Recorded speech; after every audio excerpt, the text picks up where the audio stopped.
I can click on the right thing. All right. So we're going to start with some operations updates, and then after that, we'll get into some stuff regarding Microsoft 365 products. So first, we're going to talk about goals. We've already established our 2022 company goals, as you know, and your individual goals ultimately contribute to the success of your department and the company as a whole. With that, we've implemented a new system to help you keep track of your individual goals and keep them top of mind and track your progress along the way.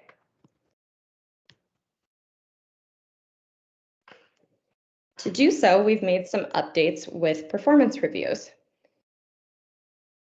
We've refreshed the self-evaluation that you complete for your annual review and have added an additional component for managers that is going to help them to provide you with more intentional and more specific feedback. They're going to rate you on your performance on a number of factors, and let me look at my sheet here on what those include. Quality of work, productivity, job knowledge, self-management, communication, customer service, initiative, and adaptability. That way you'll get more specific feedback on each of those items and you can see where you need to make progress and what you're doing well with. You're going to discuss those performance factors in your one-on-one meeting that you have with your manager surrounding your performance review. And in that meeting, you're actually going to work together to fine-tune the goals that you're going to set for yourself for the coming year. You're going to focus your goals on things like continuous improvement and how you want to further your knowledge of your job or processes here, what you're going to contribute to your department, how you're going to contribute to company goals, community enrichment, and things that you would like to achieve personally. And then once you finalize those goals with your manager, we're going to input those into Purely HR, which I'll show you here in a second. And in there, you're going to be able to track your progress and communicate with your manager back and forth along the way. So just to be clear, in that self-evaluation that your manager sets up for you and kicks over to you at the beginning of the process, in that, it's going to ask you to set those goals for yourself. You're going to come up with those goals, and then when you meet with the manager and you're one-on-one, you're going to make sure that they're in line with everything and that they're fine-tuned. And then your manager will input your annual goals into Purely HR. And we're going to look at how to do that right now. So your manager is going to input your annual goals, but you can, of course, and we would obviously encourage you to put any additional goals in there that you have for yourself. They can be short-term or long-term. And so I will show you how to add those here. We're going to see if I can keep up with the video. So in Purely HR, under the staff module, you'll see the My Goals on the sidebar there to the left, and then you'll also see the Goals tab. You'll click on Goals, create a goal. This one's asked me to select the employee, but you won't have to do that. You'll name your goal and put a description of it in here, outlining any processes that might need to take place or things you might need to achieve subsequently. So you'll put those in there and just click Add Goal. Oh, and of course, select a due date. I can't keep up with my own video. Okay, so once your goal is established and input in there, you are going to be able to send status reports back and forth with your manager. So you'll tell them, hey, I've made it 50% of the way there, or you can even say, I'm running into trouble with this. Do you have any advice on how I can overcome this obstacle that I'm facing along the way? So this is kind of like a chat back and forth. You'll also be able to update the progress that you see there, that little tracker, by clicking Edit. There's kind of a sliding scale there. And if you needed to make any edits to the actual goal itself or the due date, you could do there.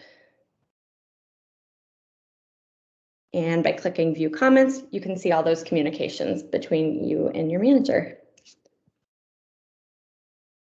So that's it for goal input. Does anyone have any questions on setting those goals or surrounding the performance reviews?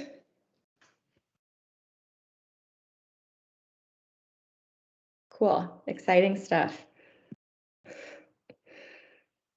All right. Another process update that you're going to see in Purely HR has been made to the time off request process. So when you submit a request for time off, the system will now require you to comment when you get to that request confirmation page. In this comment section, you'll need to provide details on who will be covering your work and to whom any calls or emails should be redirected while you're out of office. You'll also notice that the time off calendar now shows you time off requests for everyone throughout the whole company. And to view a request, you would hover over that specific request and it will tell you the comments for that person has left. So you can see the coverage instructions that they've left. This will be useful to everyone, but particularly helpful to reception so that calls and voicemails are directed correctly and efficiently while you're gone, and you don't have to worry about monitoring your stuff maybe quite so much.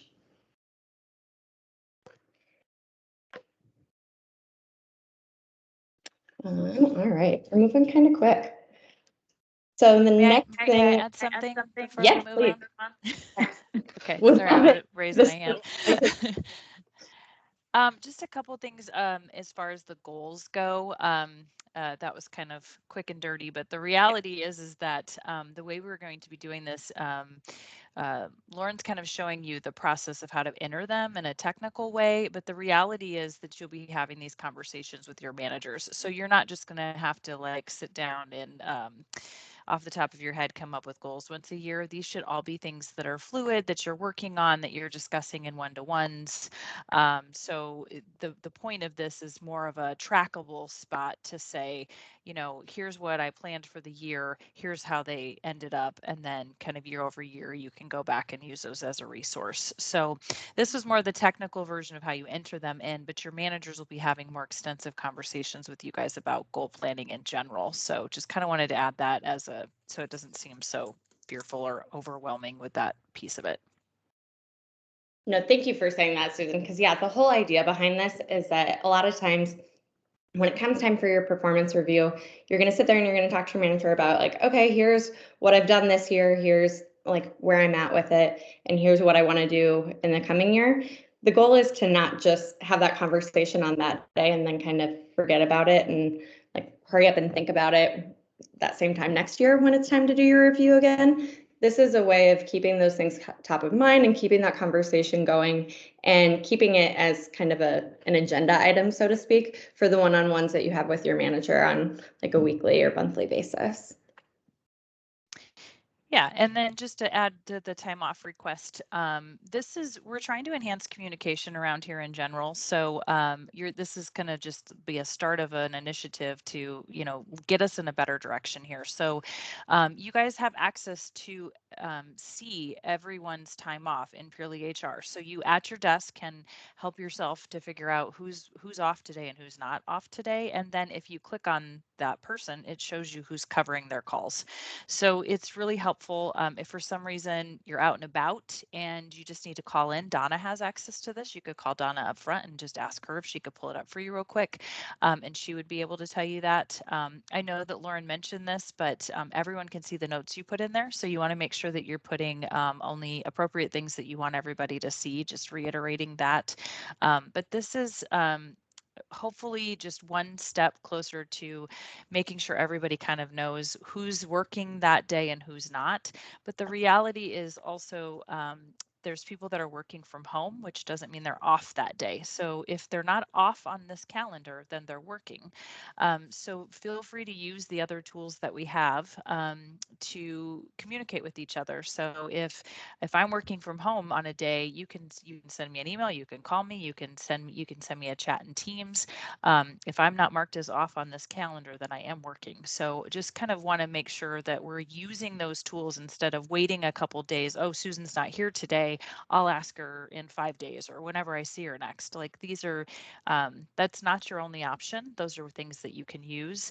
And if you put that you are out of office in your Outlook calendar, it does feed into that Teams. So if you pull it up, you can see if I'm available or not available via that option too. So kind of just a reminder to use all those tools so that we are communicating correctly and not not talking to each other, but then also not just sending customers into people's voicemails or whatever, knowing that they're not here. So just wanted to add that too.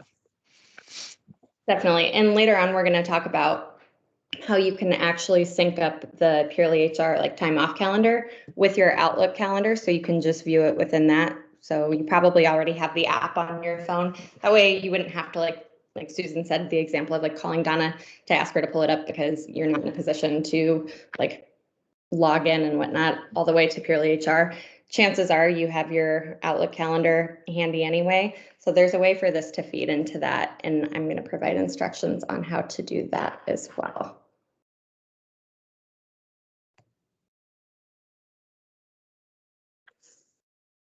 All right. Next thing we're going to talk about is just a couple additions to the handbook that you're going to see. We're going to resend those out for you to sign every year. You're going to get an updated copy of it and sign off on it. So this way we'll talk about any changes that are on here that you might notice as you read through it, because I'm sure you're going to do that with a lot of attention. So a couple things that you'll see are gifts from vendors and customers. So oftentimes you'll see that vendors and sometimes customers will bring gifts or promotional items into the office. As always, it's completely fine and greatly appreciated for you to accept those. However, in no situation should you be like negotiating, I guess would be a good way to say it, gifts or incentives with a third party, like a vendor or a customer. You couldn't say, hey, if you take me to this game or if you send me a gift card, I'll make sure that you get to do a bid on this job, or I'll send a client to you, or give you some kind of information. So basically just don't use that as a bartering system. Next thing would be lost and stolen company devices. Just reiterating here that if anything is ever lost or stolen, like a laptop or any like company-owned equipment, that needs to be reported to your manager and either myself or Cassidy immediately. We need to be made aware of that. In the rare instance that it's deemed that it was lost or stolen either intentionally or due to just obvious negligence, employees could be held responsible for the cost of the replacement device. So just making sure that you are mindful of not leaving stuff in your car or leaving it out where it could be taken. And next one is personal device information security. This is basically just saying that we take a lot of like additional security steps, whether it's two-factor authentication or having you update your password regularly here on all of your company-owned devices, making sure that you are taking equal care and consideration with your personal devices if they have like your work email or Teams or any like communication that might be private between either a vendor or a customer or even internally. Chances are you have some of that stuff on your phone. I'd be surprised if you didn't. So just always making sure that those are secured and that like there's a password on your phone. Also, I guess another thing to mention with that too would be if you have a shared computer, or if you share a laptop with someone at home, that you each have individual logins to things rather than just one general account that's used. All right, any questions on any of that stuff before we get to the Microsoft stuff?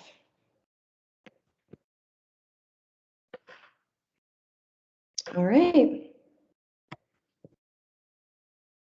Biggest thing you've probably noticed with our Microsoft products recently is we moved from the network drives over to SharePoint and OneDrive. And the thought behind this was that these are more secure and very much more accessible to you. You can access them from your mobile devices, and we'll talk about all the different ways to view them later. But just overall, a better experience working with our files. I know that there have been some questions along the way of what is the difference between SharePoint and OneDrive. So I'm going to try to outline the differentiations here between those. So SharePoint is like your shared drives. Those are the network drives that you had access to before, like the common drive, the property management drive, Marketing Drive, those kinds of things. Those all live under SharePoint. So anything that you would consider like R files, so to speak, would be located under SharePoint. Whereas OneDrive would be your personal drive. Those are your personal files. SharePoint is also going to pull from Teams, Outlook, Planner, like any other Microsoft app that you're using and sharing information and files back and forth. It's going to all feed to one central hub within SharePoint. So if you're in a team with a bunch of people and a file shared there, that will automatically feed to SharePoint. Whereas OneDrive is just going to be individual files that you've either uploaded yourself or that someone has shared with you directly. So a lot of times people will come to me and ask, like, what do I do with this? Which one does it go to? So basically, if it is a company-wide file storage thing, like a template or a master file, that needs to be housed within SharePoint. And OneDrive is what you're going to use for 99% of your guys' stuff in terms of creating and saving new files. That's where you're going to have like your private documents and shared files. And the nice part about that is you can have live documents in which you're sharing and collaborating on them with other people within OneDrive. So you could both be working on the document at the same time, and all of the changes are automatically saved across all of your devices rather than having to save it and go back and forth, always sending like the most updated version of a file. Any questions on that? I was just going to add in, because I know I've come into this issue when I go attach a file from SharePoint specifically. Always your email should pop up and be like, oh, do you want to put this as a SharePoint file or as an attachment? If you're sending a SharePoint file out to someone outside of our organization, always do it as an attachment, because if you have to send them, if you're sending them SharePoint access, then they're going to have to get access from you. And then they're going to have access to the master file and access to be able to kind of edit that. And we don't want that. So always make sure you're attaching it as an attachment, not as a SharePoint document or out of the drive, because that's not good. Unless it's your OneDrive, which then that's kind of up to you if you want the person in a third-party organization to be able to edit your document. So.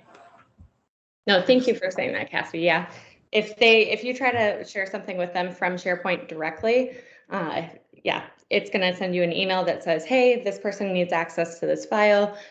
Do you accept or dismiss the granting them permissions? And obviously we don't want to share like all of our shared drives with everyone outside of the organization. So those kinds of things are best housed in OneDrive if you're wanting it to be one folder that has documents on that someone has access to and can view back and forth.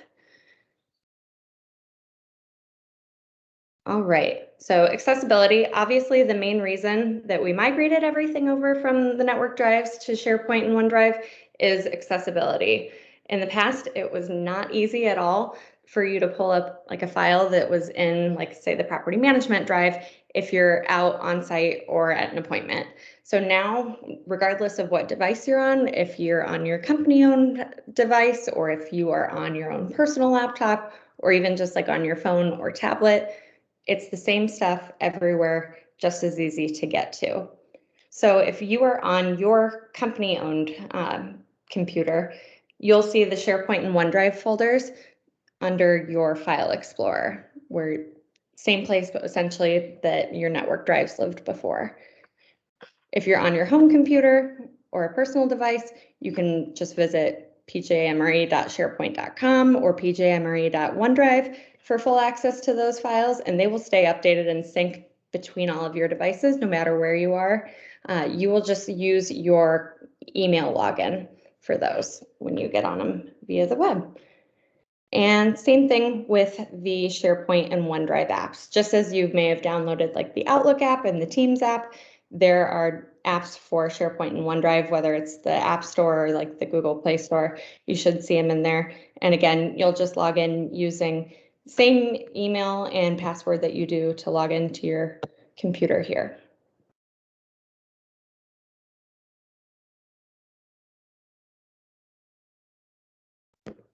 One of the things that I get questions on the most on a daily basis are things surrounding your Outlook calendar. Particularly lately, there has been much more demand for conference rooms, making it all the more necessary for us to book them rather than just pop in and not have them reserved. So one of the things that you want to do is view the schedule and availability of that room. And so I will show you how to add a calendar where you can see room availability. So I already have these ones, but oops, let's see, I clicked on the wrong thing now. But let's see, we're gonna add a, why can't I find it? Sorry, this is why I tried to have everything within the presentation, because the second I start sharing another tab, that's where it gets out of control. Okay, this is where I had it pulled up for you already. So you're gonna go to your Outlook calendar and you can do add calendar, and you should see add from directory there. This will incidentally be the same place that you would go and add the link that Purely HR provides you to make that time off calendar sync up with your Outlook calendar. So 2 different processes, but ultimately the same spot that you're going to go to add them. So to add a conference room calendar, just start typing in conference room. So say I want to add the Gray conference room calendar. Add that. It's not going to let me because it already exists on mine. But let's see. So now if I come down here and where's it at? Oh, there we go. See that? I can see when it's available, when it's booked, and consequently who has booked the room. Another way you can see availability would of course be just creating your event. And once you pick your time, if you start to type in the room, it will tell you if it's available at that time or not. But if you want a specific room and you want to see when it's available throughout the whole day, the easiest way is to pull up the calendar for that room. If you just need a specific time and you don't really care which room it's in, you're better off just pulling up the event invite and adding it as a room there, and it should feed to you whether or not it's available at that time.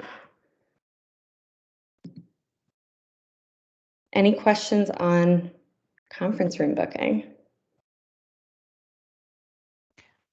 Are you only able to do that from the web version of our email? No, I don't have those little boxes that you're showing here on mine. That's why maybe I'm the only one, but that's why I started to kind of fumble around in my app here, and then I remembered same thing as what you and I were talking about this morning, Susan, with adding a shared inbox on the app. You're just going to go to open and then you do shared calendar and it should pop up here. So same thing there. And I know there are different versions and updates to Outlook, so your screen might look a little bit different in the application. Another thing that you can do, I think oftentimes there will be a menu bar at top that will have view. If you click on view, you should be able to add another calendar. This is also a good way to pull up other people's calendars. Unless they've explicitly shared permissions with you that you can see the details of an event, it's just going to show you whether they're busy or free. But kind of like Susan said, that's a great way to see if someone's going to be out of the office, if they're going to be around, or if they're on an appointment. Are you planning to provide like a how to do this? I was just going to say, okay, I'm going to send this out after we're done. And each of these kind of in the same way that when you get like the What's Happening newsletter, you can click through on things. There will be hyperlinks on all of these that will take you to step-by-step tutorials that will show you how to do it. Perfect. Another thing that I find really helpful with Outlook is the Calendly application, which is just an app that you would connect to your Outlook calendar. This is something I use all the time. I know Cassidy uses it all the time. This is a way for you to basically send people options for meeting requests and let them pick the time. And you can set all kinds of permissions surrounding the event and all that kind of stuff. Like, so if you say, I want to make sure I have a 10-minute buffer before and after any meeting. So that way, if there's travel time or if I need to go do something real quick, you can do that. You can set different durations, all that kind of stuff. So this is one example I wanted to pull up that will show you. This is part of an email template that I have that I send to new hires. So there's a link to this in the email that I send them, and they come here and they'll see what we're going to do in the meeting, what we need to discuss, anything that they need to bring to the meeting, and it will automatically show them times that are available on my calendar. So if I were to go and add an event to my calendar in Outlook for 10 a.m. on Thursday, this time would automatically be removed here. So that's kind of a nice thing, because I know one of the most annoying things is just going back and forth with availability with people. This is a fantastic way to kind of eliminate the annoyance of that and let people pick what works best for them. And you still can set all kinds of rules and permissions and customize it to be conducive to your schedule. Any questions on using Calendly or anything else that you guys find helpful with that? Let's see.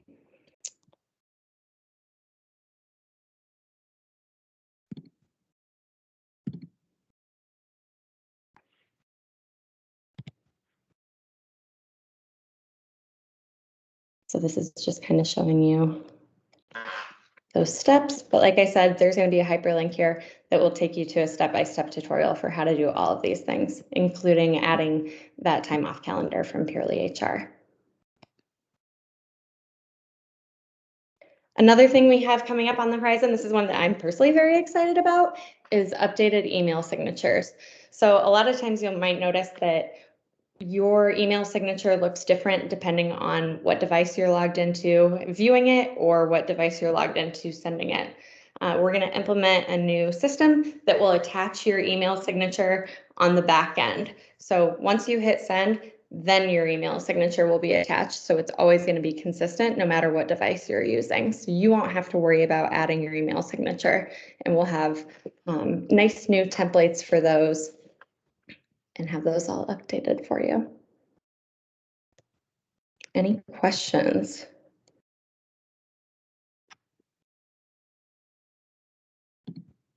I know you guys don't have.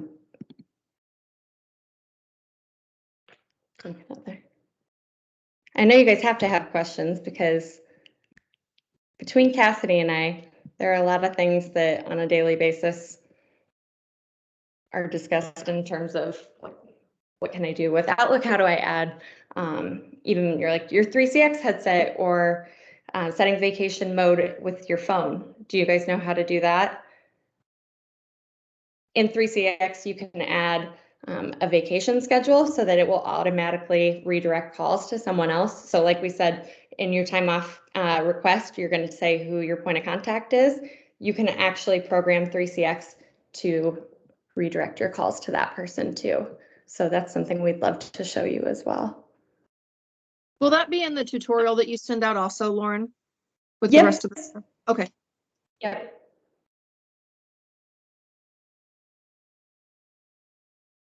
Anyone else?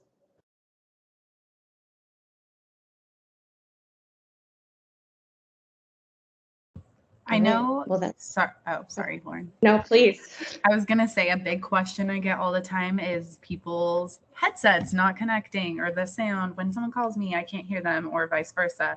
I will make sure it's added in the tutorial, just to always, typically every time I go help someone with that, it's your settings. Sometimes the Bluetooth just will randomly unhook itself, or it'll change the settings on its own. It's like a ghost is doing it. And I know it's really annoying, but it's very easy to kind of troubleshoot once you figure out how to do that, because I know how frustrating it can be when you're getting calls and you're answering it from all these different devices and nothing's working for you. So we'll make sure to kind of show you that 101 tutorial so that you can troubleshoot that in case that's what it is. Because I would say 99% of the time it's the settings, but it's not user error. It's just the back end. It's very odd. But it's nice to know that you can do that and have that.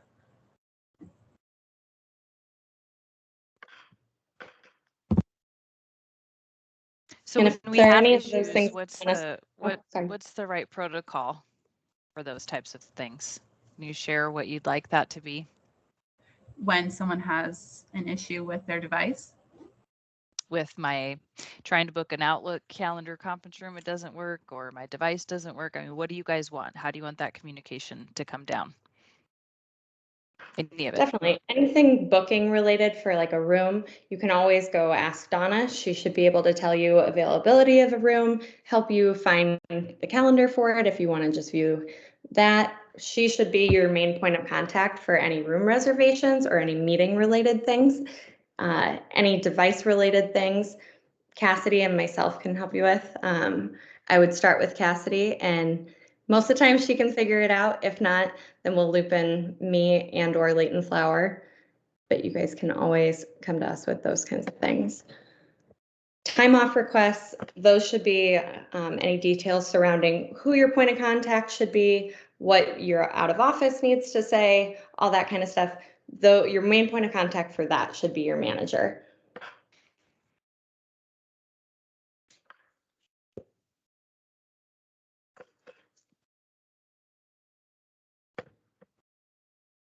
And then I guess last thing would be any like SharePoint or OneDrive questions that you might have. Those are probably going to be best directed to Leighton Flower on the back end, since those will be a little bit more technical and systemic rather than just clicking around troubleshooting. That might be a back end setting that needs to be fixed for you if you're running into issues with that. So those I would start with Leighton Flower, but anything else, like Cassie said, like with your headsets, any just normal day-to-day device or system troubleshooting, come to us.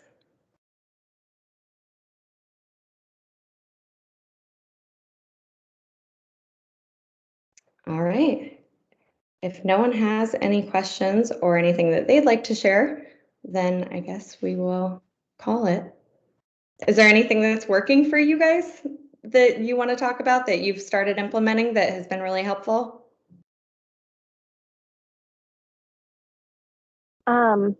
I've got one. I noticed, I don't know if this is a new feature, if I just never noticed it before, but sometimes when my emails come through and it's something I need to follow up on later, or if it's an appointment, if I right click on the email, then it gives me the option to create an appointment and it attaches that email. So then I can get that email out of my inbox, put it on my calendar for when I need to get back to it, cleans up my inbox, and then I know I'll be reminded of it when the time comes.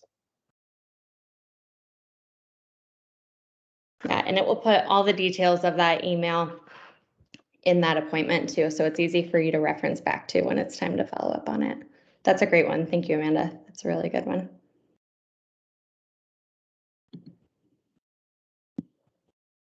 I love OneNote. I use OneNote for everything, and I love that it can be shared in a bunch of different platforms. You can share it in meetings, you can organize notes, all that type of stuff, and it can be logged into in the same platform as everything else and use it to organize yourself.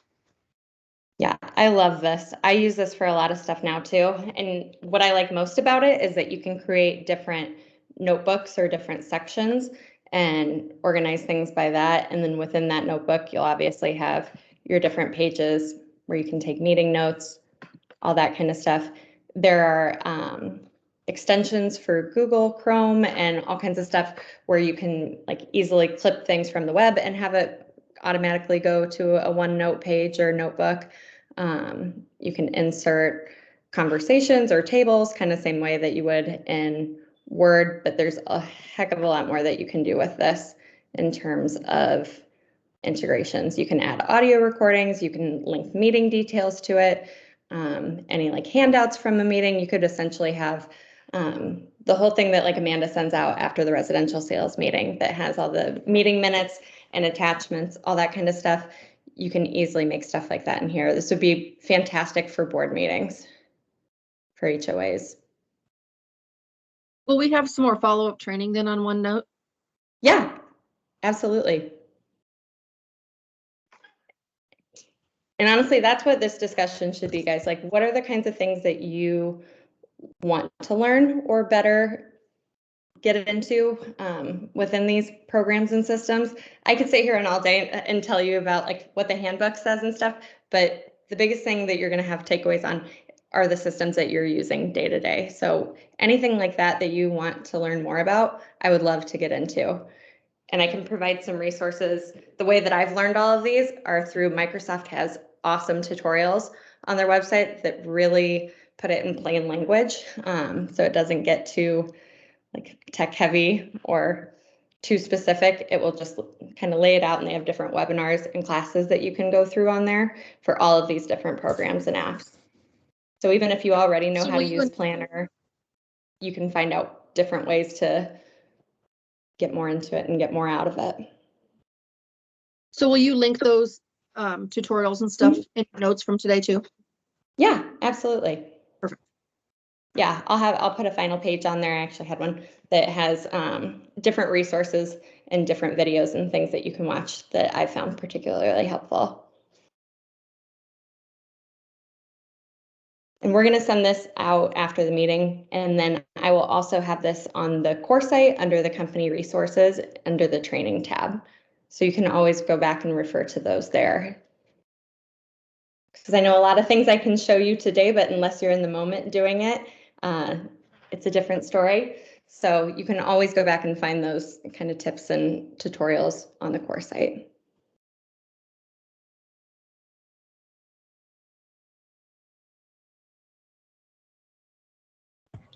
And if you guys ever want to know something one-on-one or do a little more one-on-one training, feel free to reach out to either of us. I know Kat, like just like Lauren said, doing this kind of call where she's just briefly going over multiple things, it's overwhelming and you can feel like it's a lot of information to process.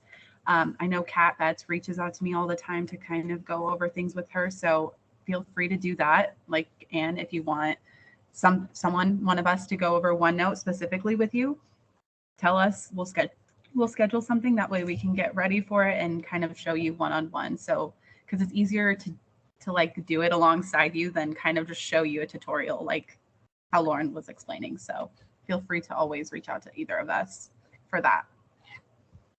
Yeah, and that's a great point. Thank you for saying that, Cassidy. I would use how I would approach it would familiarize yourself with the system or the product by using those tutorials that I'm going to send out. And then once you understand the general concept of it, we can help you one-on-one to kind of tailor fit it to what you're looking to do.